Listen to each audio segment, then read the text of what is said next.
You think you already know what a black hole is. You imagine a dark object sitting out there like a dead star with an appetite. A heavy thing in space. A cosmic drain. You picture it the way you picture a planet. It has a location, a size, an outside, and then somewhere past a boundary, an inside. This is wrong, not because black holes are mysterious, not because the science is too advanced for you. It's wrong because your picture assumes something you were never allowed to assume in the first place. It assumes that space is a container, a calm, neutral background where objects sit and events happen, and you, an observer, can point to where something is, as if where is an unquestioned category of reality. But a black hole is the exact place where that habit starts to betray you. Even the sentence, "a black hole is over there," is doing quiet violence to the truth, because over there implies a shared map, a single geometry everyone agrees on, a single time everyone is living inside. That is not the world you're in. Your mind wants the black hole to be an object, because objects are safe. Objects have edges. Objects have surfaces. Objects let you believe that if you just keep a respectful distance, you understand the situation. So you upgrade the cartoon, you say, fine, it's not a vacuum cleaner, it's just a very dense sphere. But density is still a human comfort. Density is still matter packed into a region of space like a substance poured into a container. And black holes are not primarily about matter. They are about escape. They are about what paths through the universe remain open to you and what paths no longer exist. Not because a wall blocks you, but because the geometry of possible has been rearranged. But the more honest statement is harder to tolerate. Space and time are doing something to you, and the black hole is simply the point where you can no longer pretend that where and when are separate questions. For now, don't reach for the usual rescue line, event horizon, singularity, infinite gravity. Those are labels. Your intuition loves labels. Labels that you stop thinking. What matters is this: the black hole is going to force you to give up the idea that reality comes with one clean picture attached to it. And you will resist that. Because you don't just want to know what a black hole is. You want to know where it is. And you want the answer to mean the same thing for everyone. It won't. You want the event horizon to be a physical thing, a surface you could paint, a border you could cross, a shell with a measurable thickness. Something that exists in the same way a mountain exists, whether anyone is looking at it or not. That demand feels reasonable. It's also the trap. Because the event horizon is not defined by what it's made of. It's defined by what you can do. It's a boundary in the space of possibilities. A line drawn by the rules of escape.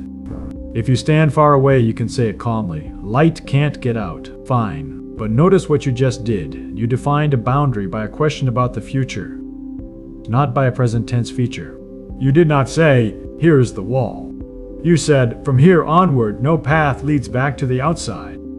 That's not a material statement. That's a statement about the entire structure of spacetime.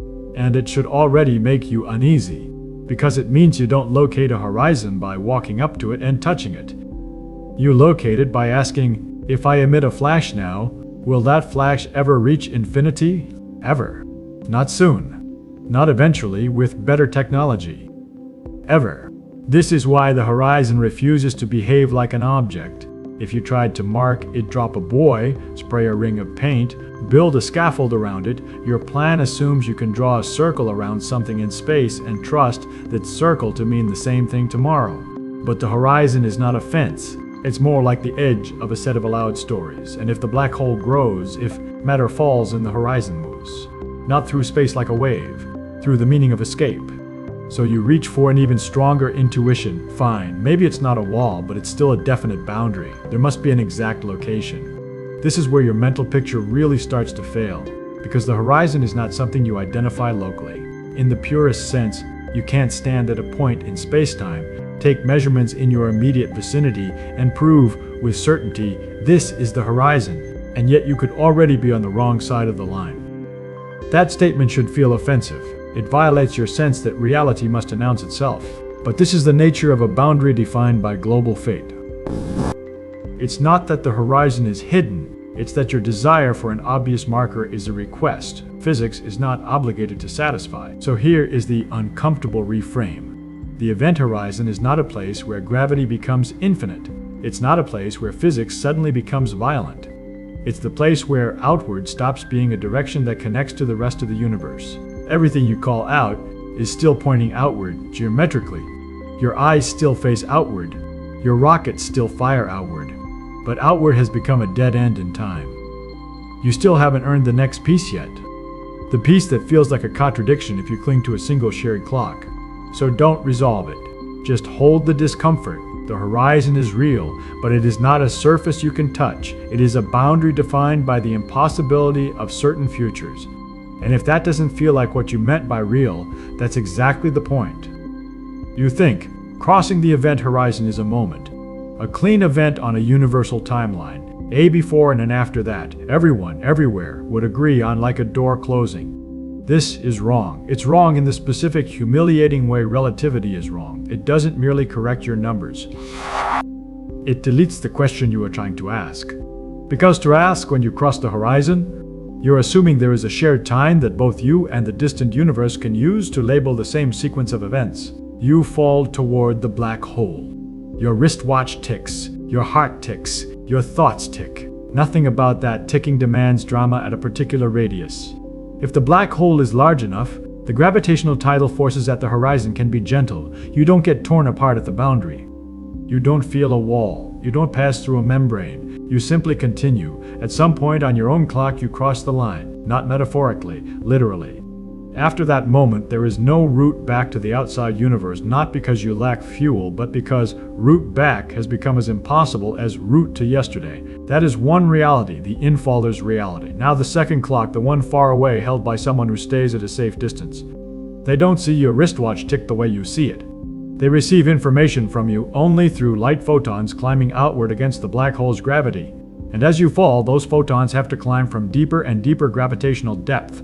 The climb costs them. They lose energy. Their frequency drops. The light reddens, not because you are choosing to dim, because the geometry is stretching the meaning of time between you and them. So from far away, the story becomes perverse. They see you slow down. They see your signals arrive more and more delayed. Your light shifts red, then deeper red, then into wavelengths their eyes can't detect, then beyond instruments that were designed for ordinary space. You don't suddenly vanish, you dilute. You fade into a time-stretched after image that never quite finishes falling. From their perspective, you never complete the crossing. And you will want to say, that's just an illusion. I really crossed. But look at what you're doing. You're trying to declare one perspective as the official one. You're trying to smuggle in a referee clock. A master timeline where the universe keeps the true log of what happened. Relativity does not allow you that comfort. Both descriptions are legitimate, each is internally consistent, and the disagreement is not a matter of poor eyesight. It's not a limitation of instruments, it's built into how spacetime relates events. If that still feels like a trick, notice what you secretly believe, that an event is only real if it can be seen and confirmed by someone else. That belief works for car crashes and birthdays. The horizon is the place where your normal criteria for "did it happen" become unreliable. Because happen depends on whose time you are using to stitch the universe together. And this is where physicists become careful with their language. They'll say, the infaller crosses the horizon in finite proper time. They'll say, the distant observer never sees the crossing completed. And those sentences sit next to each other like they're merely different viewpoints. But they aren't just viewpoints. They are different slicings of reality. Different ways of carving the same space-time into now moments. And the horizon is where those carvings stop agreeing in the way your intuition demands. So no, the horizon is not a dramatic physical border. It's a diplomatic crisis between clocks, a place where your desire for a single story, that one clean narrative all observers must share, starts to look less like common sense and more like a superstition. You still picture inside a black hole as a place, 10, a region of space you enter, like stepping into a cave. You imagine that once you cross the horizon, 4, you're still you, 3, still in space, 2, just deeper. 1. You could, in principle, turn around, not succeed because gravity is strong, but at least attempt it. This is wrong. And it's wrong for a reason that feels unfair. It treats the black hole like an object pulling you inward, when the real trap is that the words inward and outward stop playing the roles you assign to them. Outside the horizon, inward is a direction in space. Outward is another direction in space. You can point. You can choose. You can fire your rocket outward and, at least in principle, move outward. Inside the horizon, the geometry changes what those words mean, not poetically, literally. Here's a way to feel it without equations. Imagine you're in ordinary life and you say, "I'm going to go north." That sentence assumes north is a direction you can choose at any moment. You can decide not to go north. You can walk south instead. You can stand still. Now imagine a different kind of direction, the direction called tomorrow. Can you choose not to go tomorrow? You can delay certain events. You can change what happens in tomorrow, but you cannot aim your body and walk into yesterday. You cannot fire a rocket and steer into last week. Not because you're weak, because that is not what those words are. Tomorrow is not a location. It's the structure of how events are ordered. Inside a black hole, the singularity is like that. Your intuition keeps trying to turn it into a destination because destinations are negotiable. Destinations are optional. You can decide to stop. You can decide to go around. But inside the horizon, the thing you call toward the center behaves less like a spatial direction and more like a future direction. That's the part that removes the last comforting excuse, because now the statement, "you can't escape," stops meaning you're not strong enough. It starts meaning escape is not a trajectory that exists. Inside the horizon, your choices narrow in a way that feels like a violation of free will. Until you realize what's actually happening, your choices are still choices, but they're choices about how you fall, not whether you fall. You can still move left-right around the black hole. You can still spin. You can still try to send signals. You can still burn fuel. You can still make decisions. But every decision is made on a moving walkway you can't step off.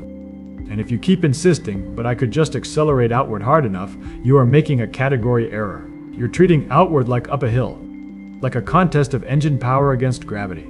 Gravity is not the jailer here. Geometry is. This is where people reach for a final rescue picture. Fine. Maybe the singularity is inevitable, but surely there's still an insider region you exist in for a while. Surely you can talk about where you are, but only if you accept an unsettling shift. The black hole interior is not best described as a place you are moving through. It is better described as a sequence of moments you are moving toward, a sequence that terminates. And it terminates not because you hit a hard surface, but because space-time itself runs out of the kind of continuation your mind expects. So the black hole isn't merely a strong gravitational field that happens to have an inside. It is a region where the usual division between space, things you can choose, and time, things you must accept, gets rearranged. You enter expecting a room. You get a one-way ordering of reality, and if that feels like a semantic trick, if it feels like I'm just playing with words good, because your language was the trick first. Inside made you imagine safety, a container with contents. What you actually crossed into was not a container, it was a constraint, a kernel, a bead, a final object at the center. Matter crushed into an infinitely dense dot, waiting at the bottom of the black hole, like a trophy for anyone unlucky enough to fall far enough. This is wrong. Not because the word singularity is poetic. Not because physicists are trying to be mysterious. It's wrong because you're treating the singularity as a prediction about what exists. But in general relativity, the singularity is not, in the cleanest sense, a thing the theory successfully describes. It's the place the description stops. That's the part that people slide past in polite explanations. They talk as if the equations march bravely all the way to the center and report back, infinite density, infinite curvature, end of story. But an infinity in a physical theory is not usually the end of the story. It's the theory admitting without saying it in words that you asked it a question in a region where it no longer knows how to answer. You can feel the difference by comparing two kinds of failure. If your map says there's a mountain, that's a feature. The map is still doing its job. It's telling you what is there. If your map suddenly becomes a smear of ink at the edge, that is not a feature of the landscape. That is a feature of the map. A singularity is the smear. When the mathematics tells you that curvature blows up, it might be telling you something about nature. Or it might be telling you your framework is being pushed past its jurisdiction. And inside a black hole, you don't get to choose which interpretation comforts you, because the geometry doesn't merely become large, it becomes terminal. You can't treat the singularity as a location you might avoid with clever navigation, the way you avoid a rock in a river. The singularity is not in front of you in ordinary spatial language. It is in the future of everything inside the horizon. That is the key insult once you cross. The singularity is not just likely, it is not just probable. It is not just what happens if you keep falling. It is what it means to be inside. So if you want to keep the singularity as a physical object, you have to believe something even stranger, that the future can contain a literal edge, a place where time simply ends in finite duration, not because of explosion or collision, but because the structure of space-time runs out. Maybe that is exactly what happens. Physics does not currently have the right to tell you with calm certainty what replaces that edge. That's not philosophical. It's technical. It ignores quantum behavior. And quantum behavior is not an optional garnish at extreme curvature. It is the thing that has historically rescued physics from infinities by changing the rules underneath them. But be careful, quantum gravity will fix it, is another comfort phrase. It's the grown-up version of don't worry, the monster is probably friendly. We don't have a complete tested theory of quantum gravity. We have candidate ideas, we have partial frameworks, we have brilliant arguments that certain things should happen. But we do not have the clean, operational confidence you are used to borrowing from physics. So here is the real, unflattering truth about the singularity. When you say the singularity is at the center, you are pretending there is a center that remains part of the same geometrical world as the outside. When you say infinite density, you are pretending the theory is describing matter rather than losing control of its own terms. And when you say that's where everything goes, you are imagining a destination, something the universe is delivering you to. A more honest statement is colder. The singularity is where our best classical description of spacetime predicts its own breakdown, and it does so in a way that is not avoidable once you are inside.